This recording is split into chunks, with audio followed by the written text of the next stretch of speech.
చుట్టు ప్రాకారములు సొంపుతో గట్టిస్తి రామచంద్ర ఆ ప్రాకారముకు బట్టి 10,000 వరహాలు రామచంద్ర లక్ష్మణుకు చేయిస్తి ముత్యాల పథకము రామచంద్ర ఆ పథకానికి బట్టి 10,000 మొహరీలు రామచంద్ర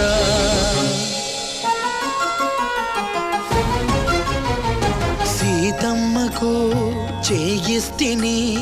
చింతాకు పథకము రామచంద్ర ఆ పథకానికి బట్టి 10,000 వరహాలు రామచంద్ర కలికి తురాయి నీకు పొలుపుగా చేయిస్తిని రామచంద్ర